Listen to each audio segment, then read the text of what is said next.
আজকে যদি থাকে মেনলি এটাই থাকে একদম অর্থো হ্যালো অ্যাসিটোফেনন যদি থাকে তাহলে তাদের ফিল্ড এফেক্টটা সব থেকে ভালো দেখায়। এবার সব থেকে ইম্পর্টেন্ট টপিকস আমরা ঢুকবো, সেটা হচ্ছে আমরা ইন্ডিভিজুয়ালি কিছু কম্পাউন্ডকে দেখবো। তার মধ্যে এক নম্বর হচ্ছে কার্বোনাইল গ্রুপ, এটাকে ফুললি ডিসকাস করব। সব থেকে ইম্পর্টেন্ট টপিক সেটাই। First anhydride band. আমরা সবাই জানি হোয়াট ইজ অ্যানহাইড্রাইট, কাকে বলে অ্যানহাইড্রাইট জানিস তো? অ্যাসিড থেকে ওয়াটার বের করলে, হ্যাঁ, অ্যাসিড থেকে ওয়াটার বের করলে অ্যানহাইড্রাইট পাওয়া যায়। তো এর জন্য দুটো ব্যান্ড পাবো, 1810 সেন্টিমিটার ইনভার্স, সব থেকে হাইয়েস্ট কার্বনিল পিক দেখায় অ্যাসিড অ্যানহাইড্রাইট, মাথাতে রাখবি। তারপরে দেখায় অ্যাসিড হ্যালাইট। প্রশান্ত, এগুলো একটু মনে রাখতে হবে, এটা মুখস্থ করে নিবি, এর বাইরে কোশ্চেন কোনো পরীক্ষাতে আসবে না, আসবে এখান থেকে যাই পরীক্ষা। আর সেকেন্ড অ্যানহাইড্রাইট, অ্যানহাইড্রাইটের দুটো পিক পাওয়া যায়, একটা 1810, একটা 1760 সেন্টিমিটার ইনভার্স। এরপরে স্টার। অনেকজনের কোশ্চেন হতে পারে, স্যার স্টারে তো কনজুগেশন আছে, তো কনজুগেশন হলে তো মেসোমেরিক এফেক্ট দেখানোর জন্য কমে যাওয়ার কথা ছিল, তাহলে 1735 কেন দেখাচ্ছে? 15 নিচে হওয়ার কথা, কিন্তু 35 দেখায় কেন? কেউ বলতে পারলে বল, তারপরে আমি বল। ইনডাকটিভ এফেক্টটা প্রিডমিনেট করে অক্সিজেনের মাইনাস আই। স্যার অক্সিজেনের আরেকটা যেহেতু অক্সিজেন আছে, কার্বনিল গ্রুপ যেহেতু ইলেকট্রোনেগেটিভ, এই ব্যাটা টানে এদিকে, এই টানার এফেক্টটা এই রেজোনেন্সের থেকে বেশি। মানে এখানে দু রকমের এফেক্ট আছে, একটা রেজোনেন্স, আবার একটা মাইনাস আই। এখানে মাইনাস আইটা predominant to the resonance, that's why it has higher stretching frequency than that of the normal keto group. Then aldehyde. এবার চলে আয় একটা কিটোন। কিটোন যদি হয়, এটা তো পাতি কিটোন, আমি বলেছি এটা হচ্ছে তোদের স্ট্যান্ডার্ড কিটোন, সবসময় মনে রাখবি 1715 সেন্টিমিটার ইনভার্স। এবার দেখ, যখন এখানে একটা হাইড্রোজেন চলে এসছে 25 হয়ে গেছে, আবার দেখ স্টার হয়ে গেছে 35 হয়ে গেছে, আবার অ্যানহাইড্রাইটের ক্ষেত্রে 1760 হয়ে গেছে। অ্যাসিড হ্যালাইট, অ্যাসিড হ্যালাইটটাও ইম্পর্টেন্ট।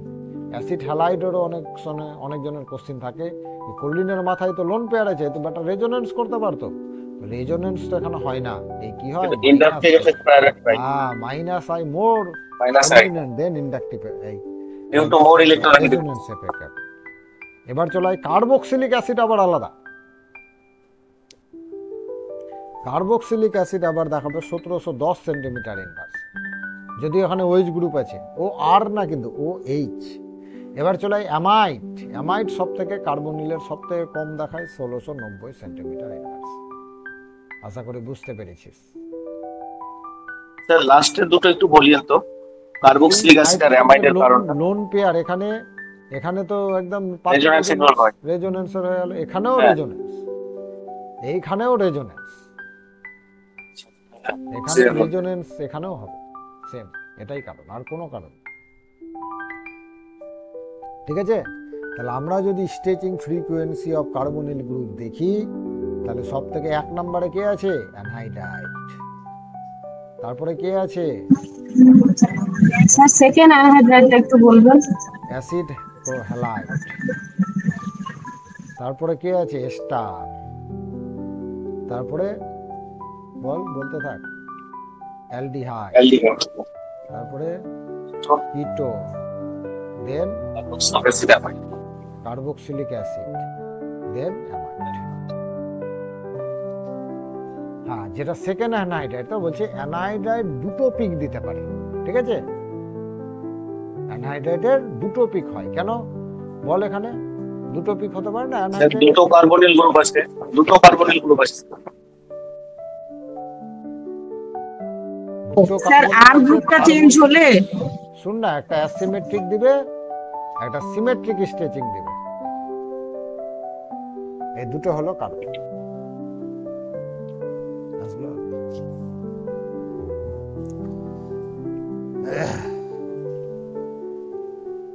হয়ে গেছে?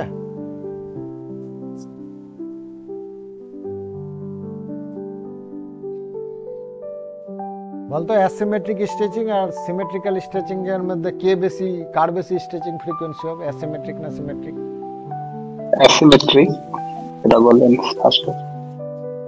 কেন হবে বল দেখি?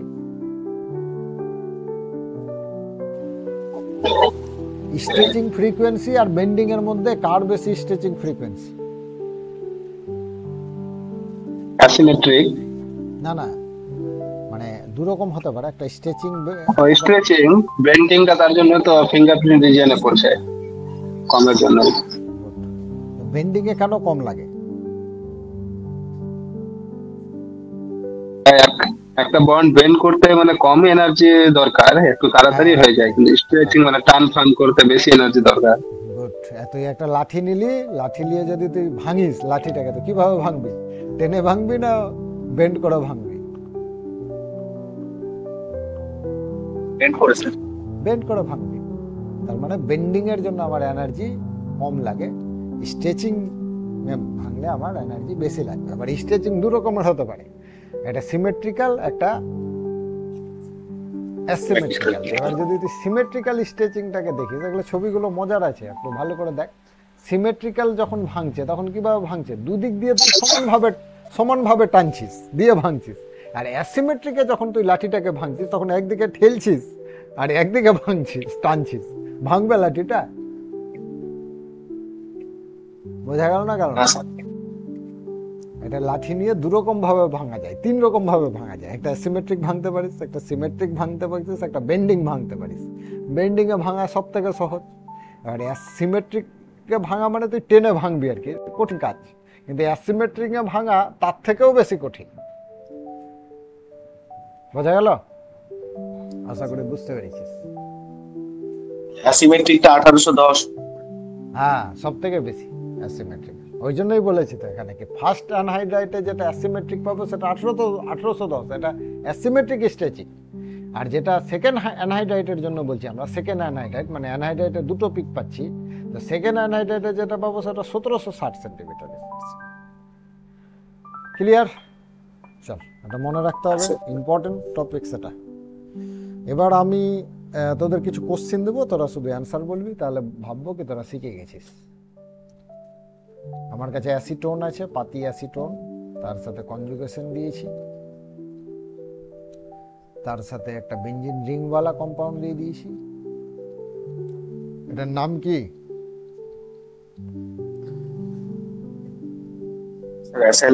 অ্যাসিটোফেনল। অ্যাসিটোফেনল।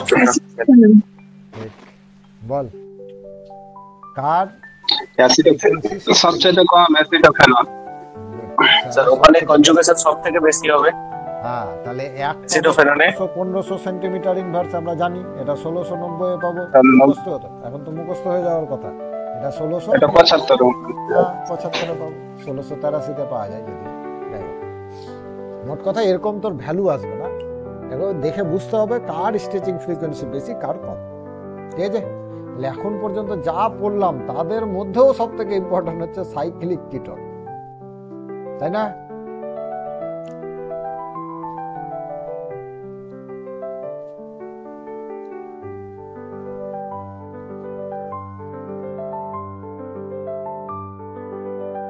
সাইক্লোপেন্টানন, সাইক্লোবিউটানন, সাইক্লোহেক্সানন,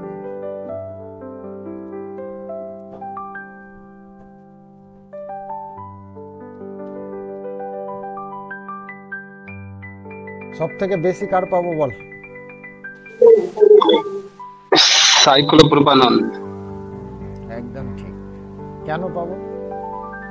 স্যার বন্ড অ্যাঙ্গেল কম, তার জন্য কার্বনের এস ক্যারেক্টার কম হয় আর কার্বন অক্সিজেনের এস ক্যারেক্টার বেড়ে যায়। একদম দারুণ। এই হাইব্রিডাইজেশনটা কি হাইব্রিডাইজেশন বল? স্যার স্যার এটা sp2, ব্যানানা sp2 ভাই, ব্যানানা, ব্যানানা বন্ড। এটা একটু মজার টপিক স্যার। সাইক্লোপ্রোপেন, এই যে সাইক্লোপ্রোপেন যেটা দেখছিস, অ্যাকচুয়ালি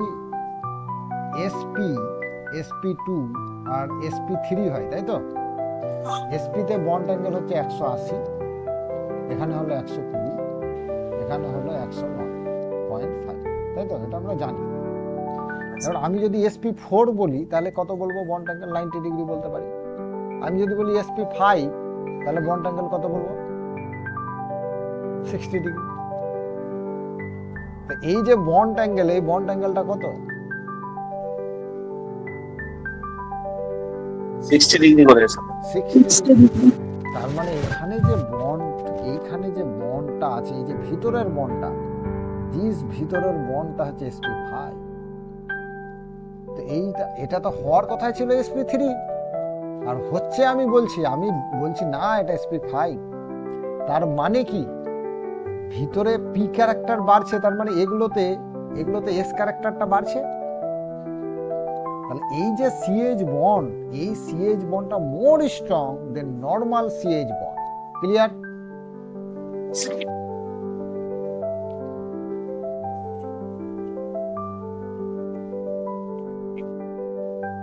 sp5 প্রথম বললাম নাকি?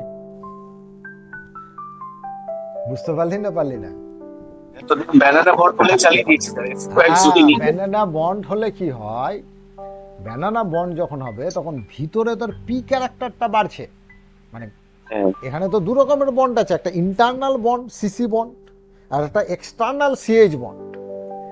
ইন্টারনাল যে সিসি বন্ডটা ছিল সেটা কিন্তু sp3 না, সেটা sp5 বলে তো বন্ড অ্যাঙ্গেলটা কমছে। তুই দেখ এখানকার কেমিস্ট্রিটা এখানে মেলা।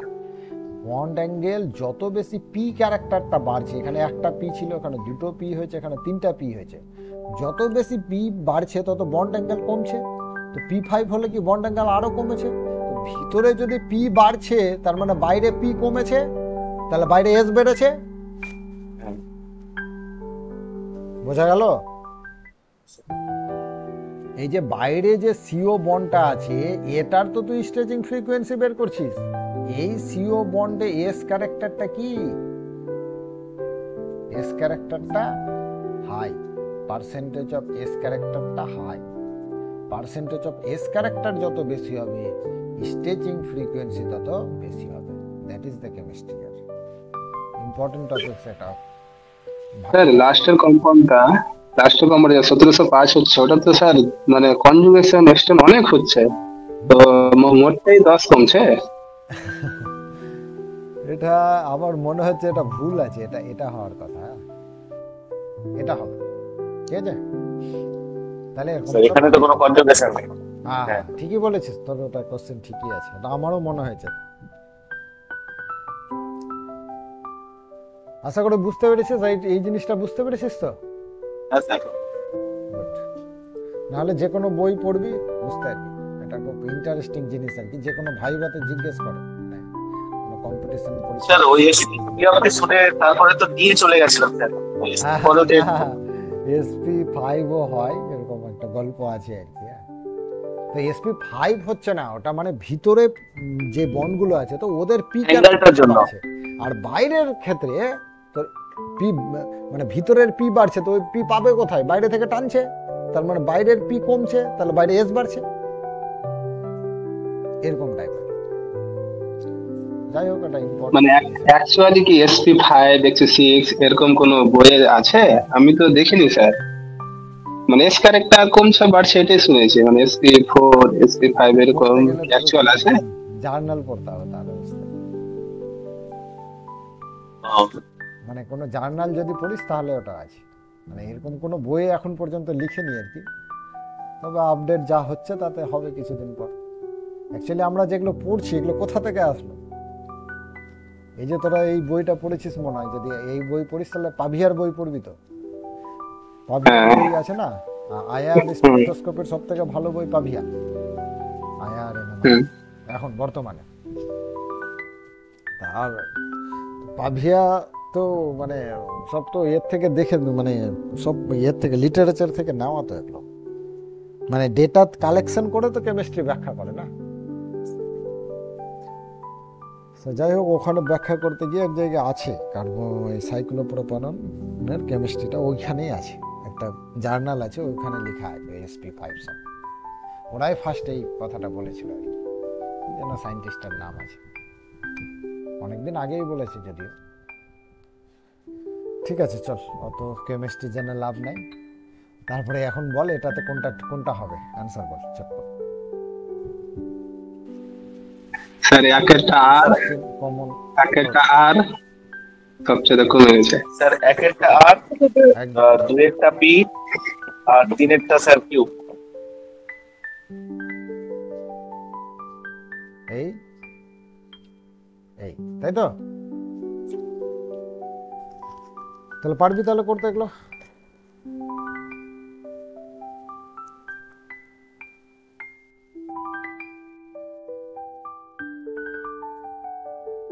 এরকম টাইপেরই কোশ্চেন ধরে রাখ, আয়ার থেকে থাকবে। Sir normal compound, conjugated compound, আর তার একটা অর্ডার দিয়ে থাকে। হ্যাঁ হ্যাঁ হ্যাঁ, এরকমই থাকে। বলছি তো ইউভি, আয়ার, এনএমআর, এইখান থেকে যাতে 4-5টা পেয়ে যাস তাহলেই তো হয়ে গেল। তারপরে আবার ধরবো এমন একটা চ্যাপ্টার যেখান থেকে বেশ কয়েকটা পেয়ে যাবে।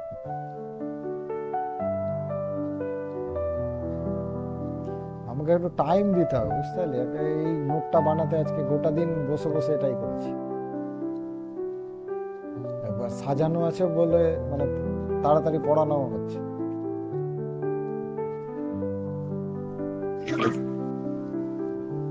আর ক্লাসগুলো একদিন পর পর রাখ, আজকে ধর পড়লি, আবার কালকে তোরা নিজে প্র্যাকটিস কর, আবার পরের দিন ক্লাস।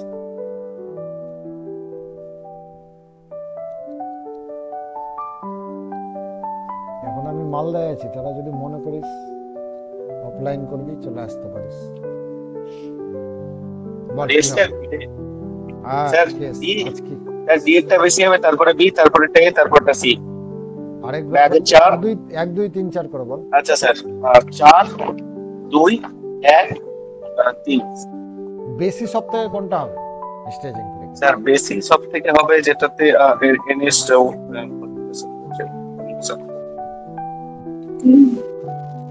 স্যার NO2 হ্যাঁ, তিনেরটা। বেশি হবে সব থেকে 3 বল।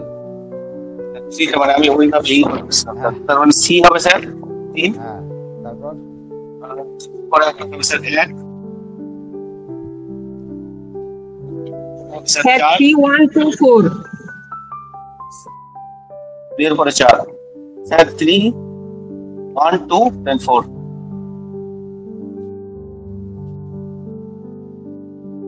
আবার বল। এই যে এখানে যে মিথাইল গ্রুপ আছে এই তো ঠেলবে, প্লাস আই, এর মাইনাস আই, NH2 তো বেশি ঠেলবে স্যার। প্লাস এম, আর এখানে তো কিছু নেই। তাহলে আচ্ছা। সব থেকে বেশি হবে NO2 আছে মাইনাস আই, হ্যাঁ ঠিক আছে? তারপরে হবে তোর 2, তারপরে হবে তোর 1, তারপরে হবে তোর 4। 4 তো সব থেকে কম হবে না এখানে তো, এই জন্য 4 তো সব থেকে 1 2 এর ব্যাপারটা বুঝতে পারলাম না স্যার। 1 এ তো কিছু হচ্ছে না, বাট 2 এর ক্ষেত্রে তো স্যার ঠিক আছে ঠিক আছে ঠিক আছে, একদম ঠিক আছে। 1 1, আমাদের আছে 3 1 2 4। হ্যাঁ 3 1 2 একদম ঠিক আছে, এটাই ঠিক। ঠিক আছে, আমার ভুল করা আছে এটা।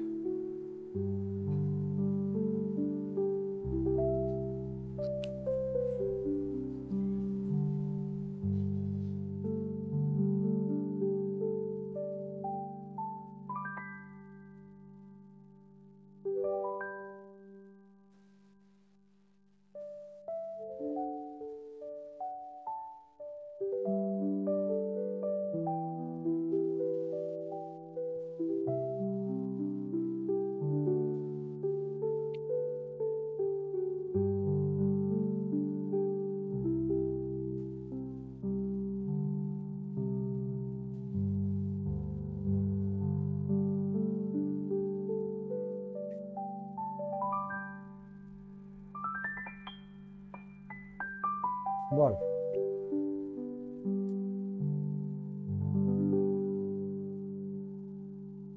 স্যার সব থেকে কম হবে 2 এ,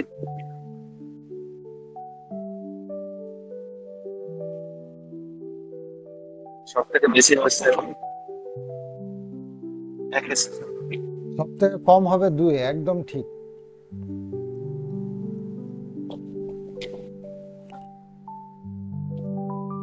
স্যার 1 3 2।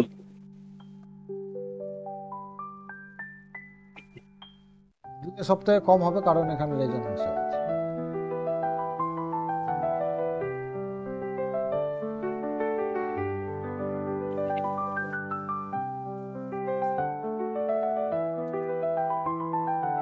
সব থেকে বেশি হবে কি? তিনে স্যার সব থেকে বেশি তিন হবে সব থেকে, একে হবে। একদম ঠিক। তিন তিন। স্যার এখান থেকে অক্সিজেন তো এর এর এর দুটো চান্স আছে। ওসিএস দেখ, এ এদিকে যেতে পারে, হ্যাঁ এই এদিকে যেতে পারে, তাই তো? দিয়ে কমাতে পারে। আবার এই কিন্তু আবার উল্টো দিকেও যেতে পারে। স্যার প্রবাবিলিটি কমে যাচ্ছে। হ্যাঁ হ্যাঁ, তিন সব থেকে বেশি প্রবাবিলিটি কমে যাচ্ছে। Right. স্যার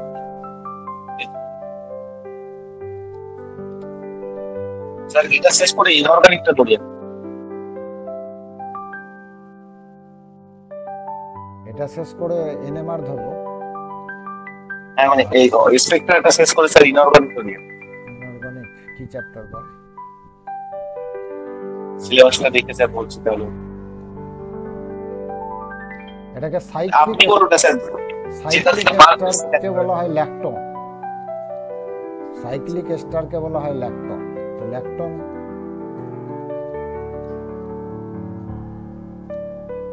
সিক্স মেম্বার্ড হতে পারে, 5 মেম্বার্ড হতে পারে, আর 4 মেম্বার্ড হতে পারে। 1 2 3। সব থেকে বেশি হবে 3-তে 1820 সেন্টিমিটার ইনভার্স, 2-তে হবে 1770 সেন্টিমিটার ইনভার্স, আর এখানে হবে 1735 সেন্টিমিটার। বন্ড অ্যাঙ্গেলের জন্য sir percentage of S character. Percentage of S character বেড়ে যাচ্ছে, তার জন্য বন্ড স্ট্রেংথ বেড়ে যাচ্ছে। বোঝা গেল? মানে স্যার তিনেরটাতে এসপি 4 আর একটা কঠিন কোশ্চেন দেবো? স্যার এসএসসি তে আসবে না নেটে স্যার? না না, আসতে পারে। দেন স্যার দেন। সোজা কোশ্চেন, এটা কঠিন বললাম মানে কঠিন মনে করিস না, সোজা কোশ্চেন, এখনই করলি এটা। এটা কোশ্চেন, এগুলো কোশ্চেন আসার মতো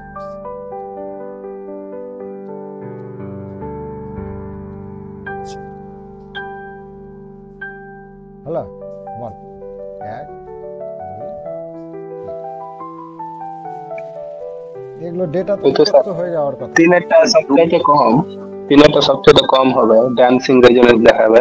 গুড, ড্যান্সিং রেজোনেন্স দেখাবে, ঠিক। তারপরে 2, একটা সবথেকে বেশি। তারপরটা 2, তারপরে মানে 1 2 3 স্যার। এই দেখাবে 1715। এখানেই গল্পটা আছে, কি এই বেশি যাবে না এই বেশি যাবে। ড্যান্সিং রেজোনেন্স সবচেয়ে বেশি স্ট্রং। না, এখানে গল্প আছে। এটাকে ভাঙতে কিছুটা তোর শক্তি লেগে যাচ্ছে, এখানে তোর ভাঙতে শক্তিই লাগছে না। এটা হয়ে গেল তোর 1690, ঠিক আছে, আর এটা হয়ে যাবে 1695। ঠিক আছে, তো সব থেকে বেশি হবে 1, তারপর হবে তোর 3, বুঝলি? তারপর এখানে একটা কনফিউশন থাকবে আর কি লোকের মধ্যে, হ্যাঁ তাই না? থাকবে না? হ্যাঁ, ঠিক আছে, বুঝেছি। ঠিক, হ্যাঁ। আরেকটা খুব কমন কোশ্চেন, এটাও থাকে এক্সামে, মানে এগুলো কমন আর কি, কমনের মধ্যে আমরা ধরি এগুলো।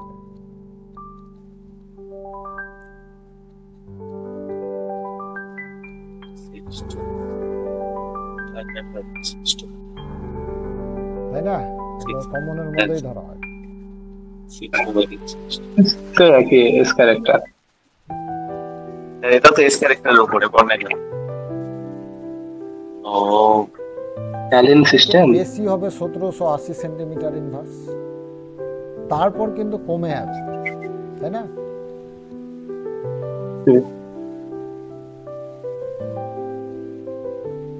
আর এই যে অ্যালিন সিস্টেমে সব থেকে বেশি দেখা 2150 সেন্টিমিটার।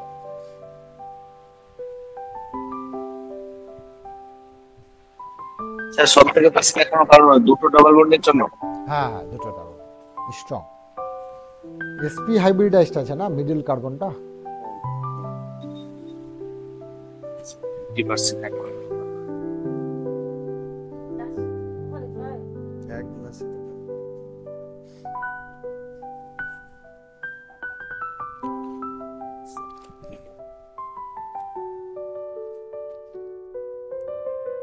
লাস্টে একটা ডেটা দিচ্ছি, ভাগ্য ভালো থাকলে এখান থেকে কমন পেয়ে যাবি। ট্রিপল বন্ড থাকলে 2150 দেয়, সি ট্রিপল বন্ড এন থাকলে 2250 দেয়। খুব ইম্পর্টেন্ট, খুব আসে এই দুটো।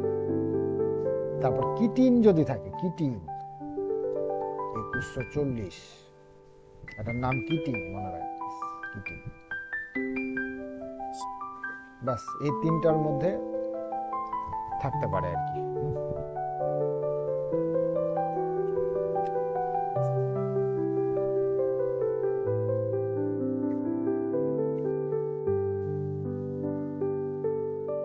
লাস্ট একটা পয়েন্ট,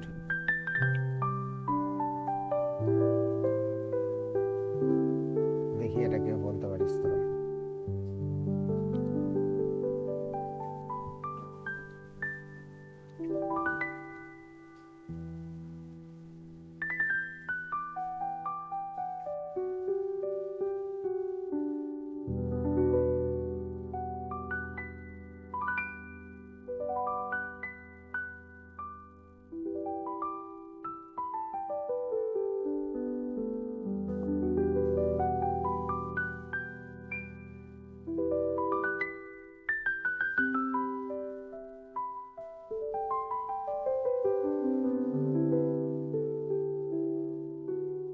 এই যে এখানে অর্ডারটা হবে, এটা সব থেকে স্ট্রং হচ্ছে 1, তারপরে কিন্তু 5, তারপরে 4, তারপরে 3, তারপরে 2।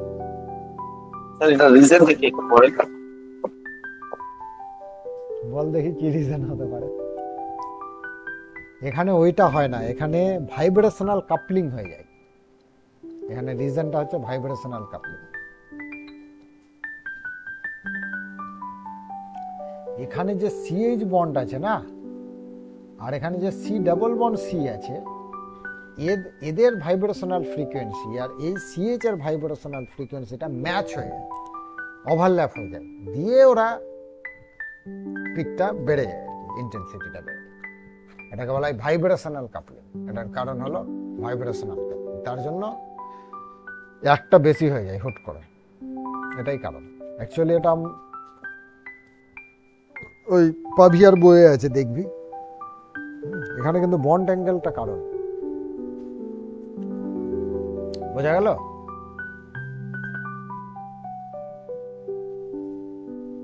না বুঝতে পারলি না?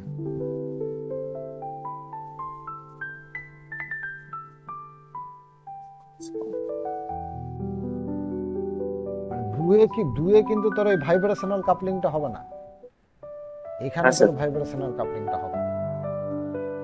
এটাই হলো সমস্যা। মানে তুই যখন বলতে পারিস স্যার এখানকার সিএইচ আর এখানকার সিএইচ ডাবল বন্ডটা তো ভাইব্রেশন, না হবে না, বুঝেছি বন্ড অ্যাঙ্গেলটা 90 ডিগ্রি আছে। ঠিক আছে, এটার একটা গল্প আছে, ভালো গল্প আছে। থাক তাহলে, আমার ওই গল্প জেনে লাভ নাই, এখানে মনে রাখা একটু তাহলেই হবে। এই সিরিজটা মনে রাখিস, ইম্পর্টেন্ট। আশা করি যা পড়ালাম এর বাইরে কোনো কোশ্চেন হওয়ার কথা না, আর যা কনসেপ্ট দিয়েছি তাতে সব অ্যান্সার হয়ে যাবে।